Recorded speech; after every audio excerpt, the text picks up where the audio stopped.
We're going to get into a huge freaking topic that we haven't breezed over. Some would say your opus, 9191. Jake Price basically said, Billy gave you guys kind of the keys, you and Jake, the keys to make this movie. And you're obviously headlining the project. It's a major marquee Volcom film, which has a great legacy behind it. So there's a lot to live up to in that. So I was curious, like going into making 9191, what was your mentality? Were you stressed out? Yeah, it was a big decision coming off Burton, and what made that happen was Billy and his tactic to throw in a movie budget on what was called an option year at Burton. I just needed a matching offer that they could not outbid, and that's what transferred me over to being head to toe with Volcom. I was already on streetwear since 91. They began quickly after, maybe 93. I got to know of Volcom, but felt like there from the start, knowing the original owners and everybody. Big shout out there, and I started that, and along the way, it made me go from Burton to Volcom, and that's been pretty big. Like a Volcom movie, like following up legacies of Subject Hawkins and getting the, I would like to call it carte blanche as like the keys. And I could just like I was asking Billy like what do you expect? And he's like, just do whatever the fuck you want. And it was going to be like, okay, I can get writers that are not on Volcom into this movie.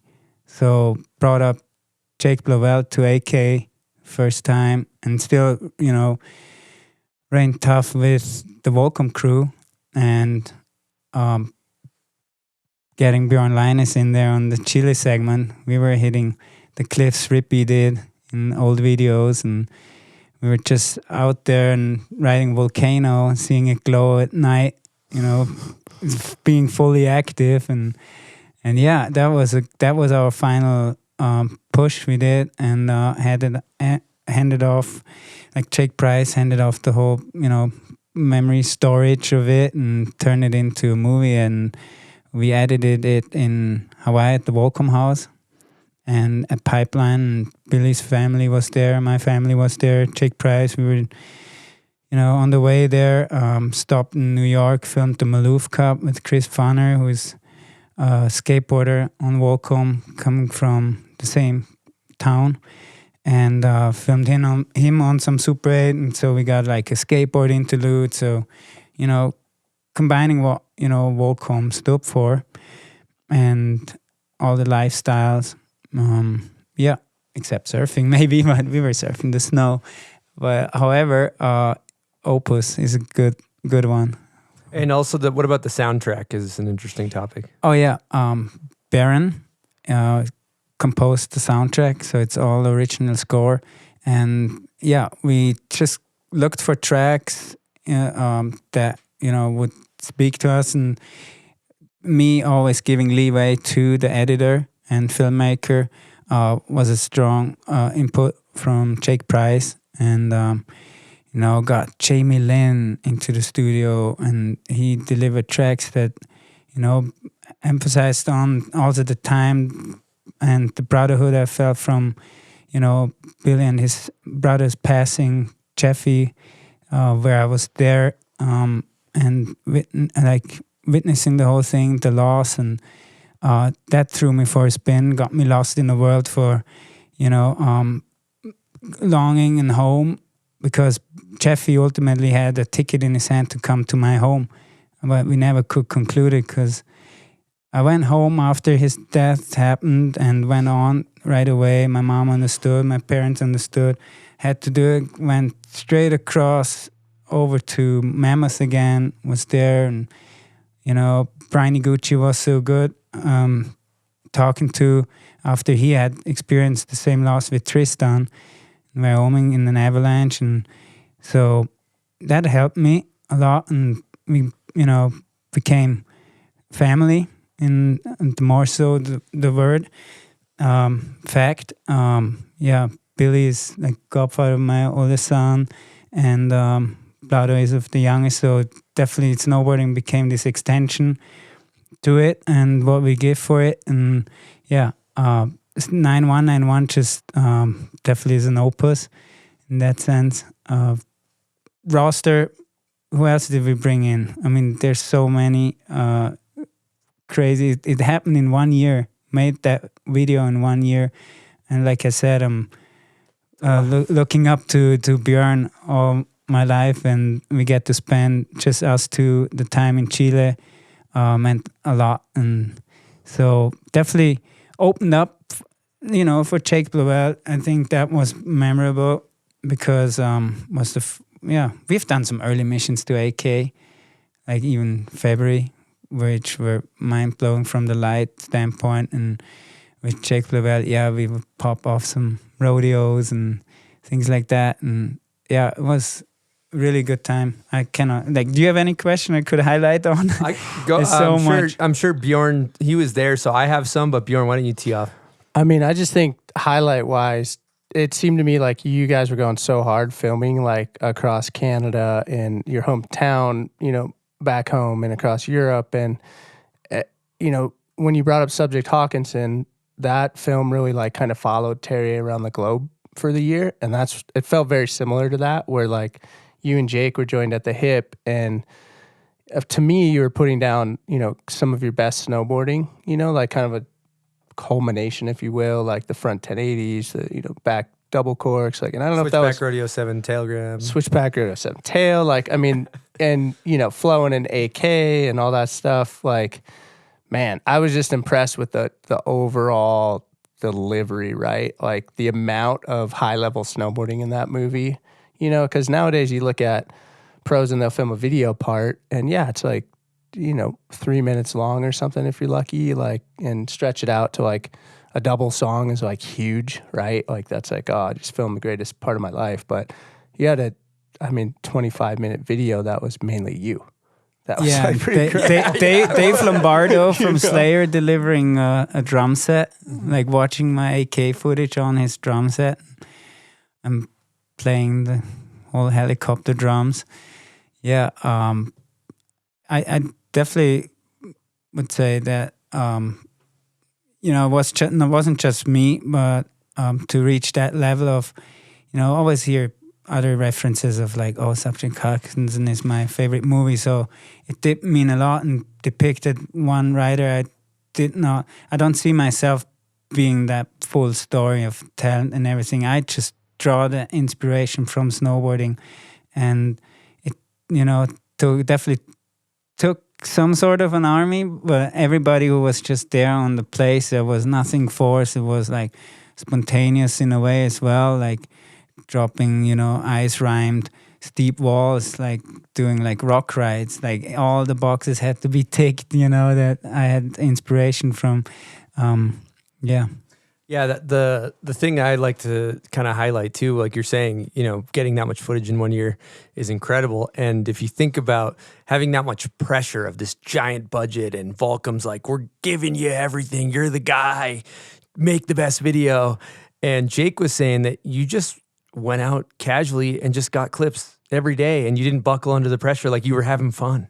Yeah, and I know that, the outerwear was made to my liking, and so many things, that, in the product development space, I gotta say as well, and the art of Volcom, always the art department's huge, and Billy just kept the pressure off. And I gotta thank also Remy Stratton and Troy Eckhart and everybody in there allowing to leap over a budget for just snowboarding. There were many others that in that company that had red dudes and girls and stuff going on. But the focus definitely now in hindsight, was a good one. That's a key theme though. The fact that you weren't buckling under pressure. I think your approach to life, like how you're, you're calculated and you're planning and you're working hard, but at the same time, when it comes to that moment, and the natural selection would be a good full circle moment, is you just kind of rise to that occasion and get in balance with your environment. And muscle memory. Exactly. Expectation is the bag of tricks. Yeah. It might be close at the bottom, but what lives in there, yeah. It's a deep bag. Definitely another claim I'd like to think of. Yeah. How deep your bag? Well, just it doesn't contain any backside 360s. That's all. Yeah. I mean, now it does, but I still consider it alley-oop. If you go off the pillow into a shoot from the Lucas, right? I'd like to talk about a particular trick in there that is maybe not the obvious best trick in there, but my favorite trick is there's a T-bar in front of the frame and you do a method and you go up, you hold melon, and then it's like a hip, kind of like a natural quarter pipe hip thing, and you launch a method. How come you're mentioning this one? It's the spot I learned snowboarding That's on at home. with my brother. That's your home resort. That's like where I've done my first tail grab or like first cornice drop. Like it's a natural half pipe, and the lifty always would get angry, you know, when it's really steep at the end, so the T-bar makes you kind of like, you know, wakeboard and shoot you out holding on to the T-bar, and would always launch that end. You give it a bit of like, you know, resistance, and it just takes you off the end. And it would just, be so fun. And he would always turn off the lift, like, stop crossing the track. And we would be there because it was a natural half pipe. And that's intentionally visited that Didam's Kopf resort just for that. Cool. Yeah, Frode Sandbeck was there. Actually, there's one frontside 5 cork. I'm going over the head, front flip. Is you can see the hometown I grew up with on lower down in the valley. It's so cool. Yeah, it's just got such a good blend of obviously going to AK and doing the blockbuster gnarly lines and everything, but then you're hitting a step down, you do a back 180, and then you cab 9 like a 20-foot step down, and you're just like, that was fucking incredible. You know, just shredding. It was just cab 5. I'm not like, my spinning is not up there, but it's the way to catching endless air, just rolling down the windows. That's pretty much what I picture when I do a Cap 9. Until we gotta got work that on that wrong. visualization Yeah, technique, buddy. I mean, you'll be the guy to come in on that Cap 9 mute or how.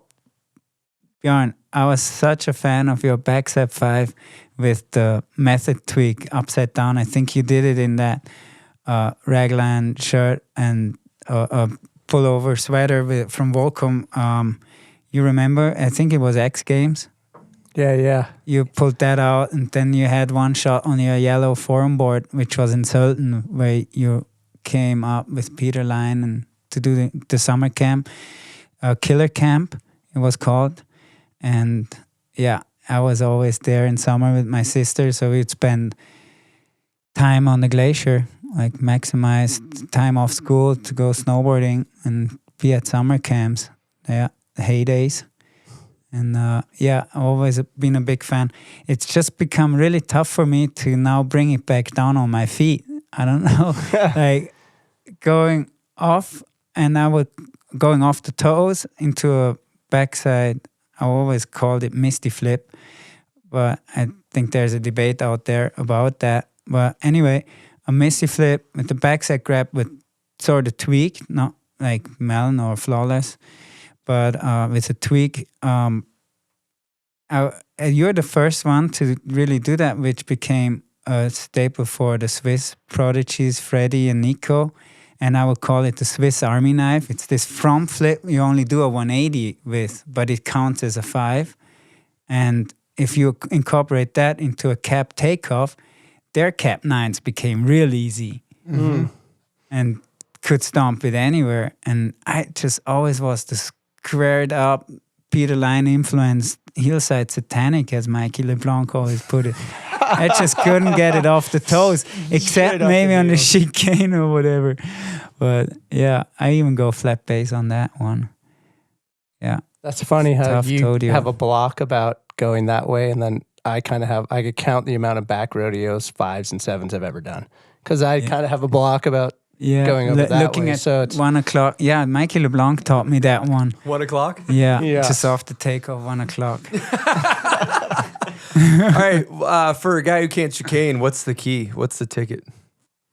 The lawn dart, just Superman. If you ever seen Getting Some with Jason Brown launching into Yep. the Superman, I mean, he's a goofy rider, which puts it in my perspective to switch. And didn't grab after that, but that's what I do. That's it. Then you Yeah. go flat base. Yeah, it's like a cap 180 front flip. Mm. Hmm. Not off the toes. No, I chigoink it. Chigoink? What? Chigoink? Chigoink up the like nollie. It's a Well, chigoink. a Chigoink. cab ollie. Chigoink. One thing that's interesting about the 9191, I think when Billy was on, you might have had a guest question, or I can't remember, but there's something about the 9191 Premier Tours like buckling you guys. Yeah, we only carried a backpack. We could not have any checked-in luggage because the travel schedule was so tight. There's no waiting for baggage or getting baggage lost. We, ran to the airport, caught the next plane, went from West Coast. California was the world premiere. Went all the cities through, even the small towns, Wyoming. We were probably in Utah here as well, Colorado, all the way to Minnesota, which was my first time in the Three Lakes area, and then back to Vancouver. And I think from Vancouver we went to Korea, to Japan, then to Europe. It was crazy. There were probably some Canadian cities more in there, like Toronto. Oh man, yeah, unbelievable. Like rockstar. Definitely. Lot of signatures back then. Still no selfies, cell phones and whatsoever. But a lot of patience and just grinding down with the people. How many beers? It came to the ultimate. We ended in Munich, where I do remember David Benedict was there, but we were so haggard, and they took us to Oktoberfest, and you get a big pint like this, and I think I downed maybe 1 or 2, but I was full of that juice and buckled. I don't remember anything on stage because I was so tired. Like my eyelids were holding up by toothpicks. And yeah, Happy Hour was another good one. We had some Hofbrauhaus action in Munich as well, and it ended up kicking off with Ika. And the whole The party footage is in the bonus. And everything. yeah, the bonus sections. Have you ever seen the bonus section of 9191? No, maybe. Legendary There's a- with Jake Price putting in those 20 second, or no, probably 2-minute fillers of random stuff, like good stuff. Oh man, you'll see some drunk people on that. Gotta watch it. Bring it up. That was back when Jake was huffing darts every 30 seconds. No, No. definitely not. But Vernon Deck was around. Big shout out to Vernon. him. Yeah. And Vernon Deck, and it was incredible times. Got to ride also, with Terrier, and everything felt like good, like good old, memory lane. You guys did it right. That tour was, I remember seeing the printout on like Transworld or whatever, and it was like 30 cities, just like you described, all across America to Canada to the other side of the world, just All back to penciled back to out, back. yeah. You don't see that anymore. these Well, days. I mean, with Forum, tell us how was like those premieres. You must a whole have had nother a lot of signatures given.